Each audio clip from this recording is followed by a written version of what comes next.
కోటి గొంతులా పిలుపులా పద ఈ సమయం గమనం మలిచే మలుపులా పద. షేర్లింగంపల్లి నియోజకవర్గ పరిధిలో ఉన్నటువంటి 108 డివిజన్ కు నేను ఈ రోజు వచ్చిన. సో ఇక్కడ వాస్తవంగా యలమంచి ఉదయ్ కిరణ్ అని చెప్పేసి ఫేస్బుక్ లో, ఇన్స్టాగ్రామ్ లో, యూట్యూబ్ లో మంచి ట్రెండింగ్ లీడర్ ఉన్నాడు.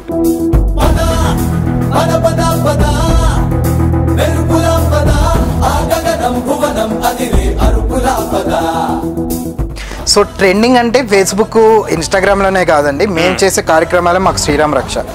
మీరు హెల్త్ క్యాంప్ పెడితే ఎవరో రాత్రికి రాత్రి ఆపించే ప్రయత్నం చేసిరని కూడా. ఈ మెడికల్ క్యాంపెనే కాదు, మేము ఏ కార్యక్రమం చేసినా ఏదో ఒక విధంగా అడ్డుకోవాలనో లేకపోతే ఇంకో విధంగా నాతో తిరిగే వాళ్ళని ఇబ్బంది పెట్టాలని చాలా చేస్తున్నారు.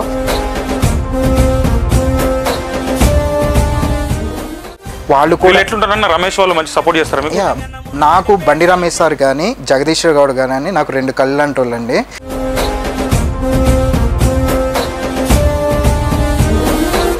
నేను రేపు ఈ స్టేజ్ ఏ స్టేజ్లో ఉన్నా సరే నేను వాళ్ళిద్దరిని అయితే ఇప్పటికీ మర్చిపోనాను.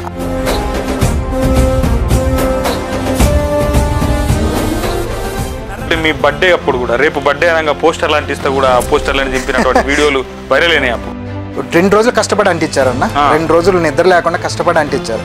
ఏమి వాళ్ళకి నేను అలాంటి టీం నాకున్నందుకు నేను చాలా గర్వపడుతున్నాను ఈ రోజు కూడా.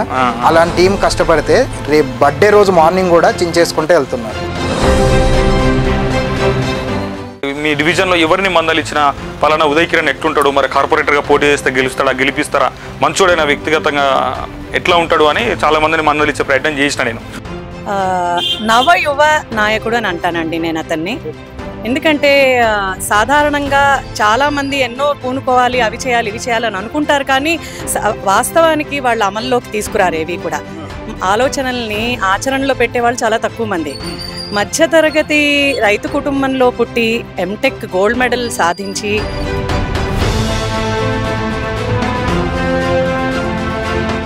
మేజర్గా అన్న ఈ డివిజన్లో ఏ అంటే కీలక సమస్యలు ఏముంటాయి?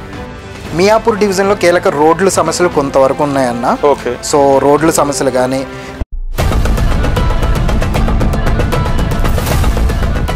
ఇప్పుడు కాంగ్రెస్ పార్టీలో మంచి యాక్టివ్గా, వెరీ యాక్టివ్గా పనిచేస్తున్నారు, అందరూ మీకు అట్రాక్ట్ అయ్యే విధంగా. సో కాంగ్రెస్ పార్టీ టికెట్ ఇవ్వకపోతే పరిస్థితి ఏంటి? పార్టీని నమ్ముకొని నేను ఇంత చేస్తున్నాను కాబట్టి పార్టీ నాకు తగిన ప్రాధాన్యత ఇస్తుంది, నాకు టికెట్ వస్తుంది అని చెప్పేసి నాకు 100% కాన్ఫిడెన్స్ ఉందన్న. నేను ఏమంటున్నా, మెడికల్ క్యాంపులు క్యాన్సిల్ చేయించిండు, పోస్టర్లు చింపేపించిండు, రేపు ప్రొద్దున మీకు కార్పొరేటర్ టికెట్ ఇస్తాడు అన్న గ్యారంటీ ఏమో చెప్పు. ఇప్పుడు వేరే పార్టీకి చూస్తారా, ఇండిపెండెంట్గా పోటీ చేస్తారా? ఒకవేళ మీరు అన్న వస్తే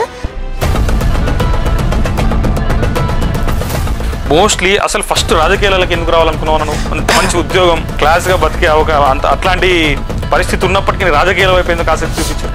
2013 నుంచి నాకు వచ్చిన సంపాదన ఎంతో కొంత నేను సోషల్ యాక్టివిటీస్ చేసుకుంటూ వస్తాను. ఓకే. రమేష్ గారికి మీకు ఎట్లుంటాయి సంబంధాలు? సో బండి రమేష్ గారు నాకు బాగా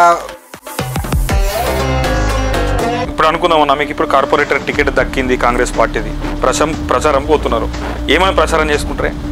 నేను మళ్ళీ ఇంటర్వ్యూ ద్వారా చెప్తున్నాను, నాకు ఒకవేళ రేపు అవకాశం వచ్చి నేను గెలిచి నేను ప్రజాక్షేత్రంలో ఉన్నా కూడా మొదటగా రాజకీయాలలో అడుగు పెట్టిరో ఏమన్నా విమర్శలు ఎదుర్కొన్నారానే? చిన్న పిల్లగాడు అని అట్లా మెచ్యూరిటీ లేని మాటలు, వీళ్ళంతా ఏంటంటే అవుట్డేటెడ్ గానే ఆలోచిస్తున్నారు.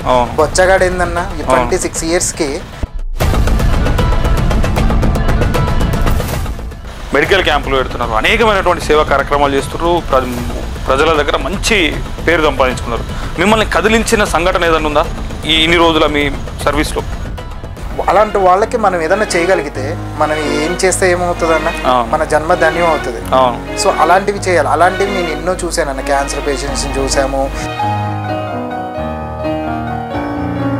ఇప్పుడు మరి కార్పొరేటర్ కావాలంటే మంచిగా కావాలి, పైసలు అని జమేసి పెట్టుకున్నామా?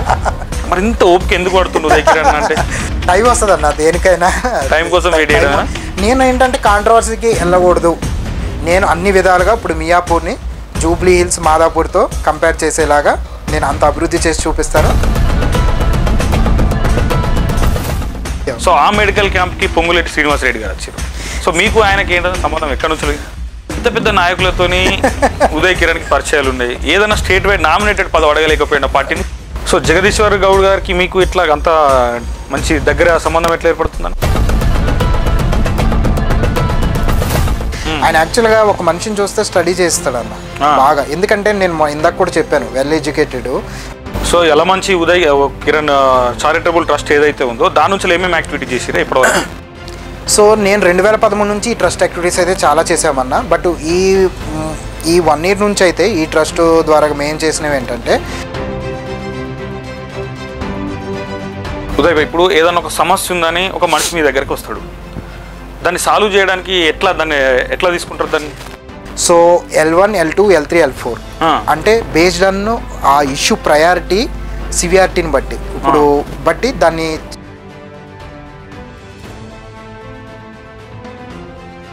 సో ఈ నియోజకవర్గంలో 108 డివిజన్లో యలమంచి ఉదయ్ కిరణ్ అని చెప్పేసి కార్పొరేటర్గా పోటీ చేస్తాడని కొద్ది ప్రచారం నడుస్తుంది. సో ఎట్లా ఉంటుంది ఉదయ్ కిరణ్ పాత్ర ఏ రకంగా ఉంది కాంగ్రెస్ పార్టీలో? పబ్లిక్ ఏ రకంగా చూస్తున్నారు ఉదయ్ కిరణ్? ప్రజాస్వామ్యంలో ప్రజలు ఆకాంక్షలు, ప్రజల ఆలోచన మేరకు నడుచుకున్న వ్యక్తికి ఎవరైనా తప్పకుండా భ్రమరథం పడుతుంది. ఓకే.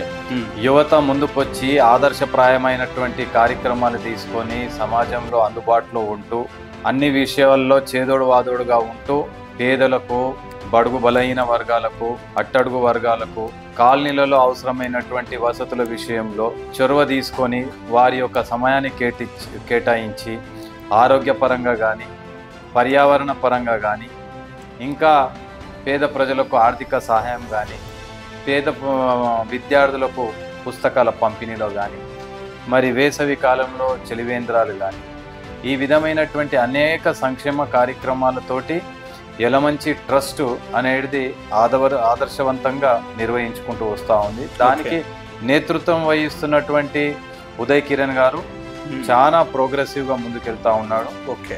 మంచి ఫ్యూచర్ ఉంటుంది అన్న